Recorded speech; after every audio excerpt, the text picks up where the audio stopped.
hteo da prevari jedan vračar koji se u nju bio zaljubio, hteo je da učini preljubu s njom, a ona je molila se Bogu, međutim taj vračar ne uspeši da je prevari telesno, on je bacio na nju jedan drugi vid vražbine, naime da su oni koji susretnu tu istu ženu, videvši je u svojim očima, to je taka bila vražba, znači na oči, u stvari ne vidjeli ženu, nego kobilu. I njen suprug je bio začuđen, skamenjen, kad u stvari vidi na momente ženu čas kobilu. I mnogi su pokušali da je tu pomognu, međutim uspeha nije bilo dok nisu odveli kod Svetog Makarija. Čak se desilo i to da i monasi koji su je vidjeli mislili su da je u stvari kobila došla u postu manastira. I onda je Sveti Makar rekao, eto i vi, kaže, vidite kako vas, kaže, zaoduh vara. To je, kaže, žena samo koja je uvračana, koja je omađijana, koja u vašim očima je kobila, to je jedna obična žena. I on je na njom čitao molitve i oslobodio je od te, znači, zavezanosti demonske, tako da su ju njoj vidjeli posle normalno ženu. Ali, onda je pitao jednu stvar, kaže, koliko se ti nisi dugo pričešćivala? A ona kaže, 5 nedelja. Vidite, 5 nedelja, znači, bez svetog pričešća, bilo je dovoljno vremena da, znači, taj vračar uspe da takvu vražbinu baci na nju koja je obmanjivala one koji su bili došli u susret sa njom, misleći da vide kobilu, a ne ženu. Nažalost, narod ide kod takvih ljudi, znači traži spas kod tih vračara i gatara. Kako vi to tumačite? Da li je to onaj stav ako imam nekih problema, ne pitam šta košta, samo da ih se rešim? Ili je to možda nešto drugo? Svi problemi su pre svega u čoveku lično. I on mora prvo da pogleda svoj život u svetlosti Božjih zapovesti, u poređenju svojih dela, svog života, svojih reči, svojih misli, sa tim koliko su one u saglasiju sa Božjim zakonom ili koliko su protivne. Ukoliko jedno izvrši ozbiljnu analizu svog, znači, života i vidi da život tog čoveka koji vrši to ispitivanje nije u saglasju sa Božjim zapovestima, znači ona će biti u saglasju sa grehom.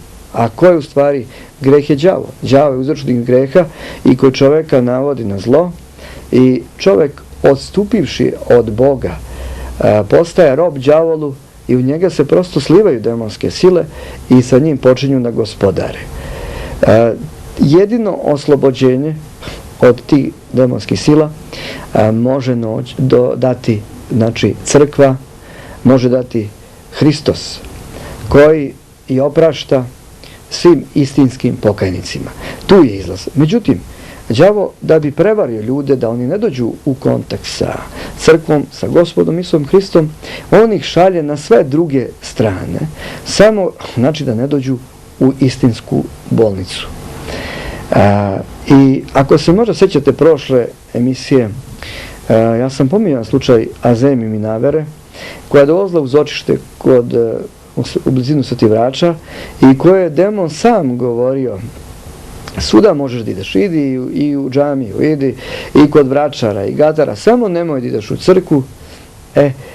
To povezujem sad sa tim da ljudi žele brzo oslobođenje od svojih telesnih ili duševnih slabosti i nemoći i zato idu kod tih vračara misleći da će ovim nekim magijskim rečima ili nekim činom da ih oslobode od istih. To je velika zamka, velika varka, jer ljudi odlaze kod takvih ne da dobijaju izlečenje, nego naprotiv, u najvećem broju slučajeva njihova bolest se udvostručuje, pogoršava. Znači, tu nema leka i samo se radi o jednom pogrešnom odabiru iscelitelja. Traže se, znači, lažni lekari, lažni pomagači, a ne crkva koja, eto, 20 vekova postoji i koja sigurnu pomoć pruža svima onima koji joj istinski sa verom prilaze, spremni da svoje živote prilagode zapovestima Božijim, a ne grehu, koji ih je u stvari, kažem, i doveo do ovih stanja. Još jednom da napomenem, poštovani gledalci, gledate emisiju Znakovi pored puta. Tema emisije je magija, a naš telefon 734-668 je otvoren za vas.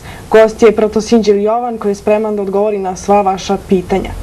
Oče Jovane, kakav je stav Srpske pravoslavne crkve po pitanju sujeverja? Da li je stvarno toliko opasno kad crna mačka pređe put ili ako prođemo ispod merdevina? Ja kad sam danas baš pošao na put, prođe mi jedna crna mačka. Znate, ja dođem ovde, hvala Bogu. To je samo dokaz u stvari koliko ljudi nemaju pojma. Kada smatraju da ukoliko vide mačku crnu, da im pređe put, da će ih neka nesreća zadesiti. Ili, što je još prisutna pojava, nažalost, kod nas, Srba, kad vide popa, hvataju se za dugme. Ja najčešće kažem, kad primetim tu pojavu, onoj osobi koja to uradi, priđe me slobodno, kaže me prosto, objasnite mi šta to znači, pa kaže, valja se uhvatiti za dugme. U kom smislu valja? Pa kažu neki da je dobro to, kaže, imat ćemo kao sreću. Ili neki kažu, sačuvaj Bože, vidio sam popa, neki maler će da me zdesi. Ili kao što sam sreo jednom prilikom u Beogradu, ja, opet jedan slučaj, kad me srela na žečkoj stanici žena jedna i kaže, kaže, uhvati me za rukav, hvala Bogu da vidim, kaže, popa. Kad god vidim onog adžačara, on bi vaksus, a obično to biva obratno, obično je pop, eto, njima kao nekakav maler. To samo govori u stvari o primitivizmu, o jednom niskom stupnju svesti ljudi koji, eto, vidite, dovode takve stvari u vezu sa njihovom budućnošću. Molim vas, zaista, šta znači tako, to kod nas je nažalost dosta prisutno, masakr, da ogledalo, na primjer, pokrivaju, da se neće kao vidjeti pokojnih na ogledalu. Šta to znači? To je sve jedno čisto sujeverje, a sujeverje je prisutno od onih koji nemaju veru. Vera u Boga, istinska vera u Boga, apsolutno na takve stvari ne obraća pažnju. Ali zato onaj ko, znači, nema tu veru, ko nema Boga u sebi, on sve pojave koje mu se u životu dešavaju dovode kao nekakvim uzročnicima svojih dobrih ili loših životnih stanja. Ne želeći u stvari da više uđu u sebe, da prekopaju po svojoj duši, da pretraže šta to u stvari u njihovom životu ne valja u malo prepomenutom smislu u odnosu prema Bogu, Božjim zapovestima, u odnosu prema grehu, a ne sa takvim trivialnim stvarima, mačka, dugme, šta ja znam, šta sve ne. Većina naših gledalca naravno pije kafu, crnu kafu, i nakon toga nekako svi volimo da okrenemo onu šolju da vidimo šta nam to šolja kaže. Pa to isto opet jedan od vidova nepoznavanja svoje vere. Šolja je dobra kafe samo za one koji imaju nizak pritisak, a sa gledanjem u šolju ona može saista samo da donese muku i strah. Znate, kad ljudi odu kod neke ženske koja gleda u šolju ili muškarca i sad im nešto tobože pogodi. Znate, uvijek nešto mora da se pogodi život.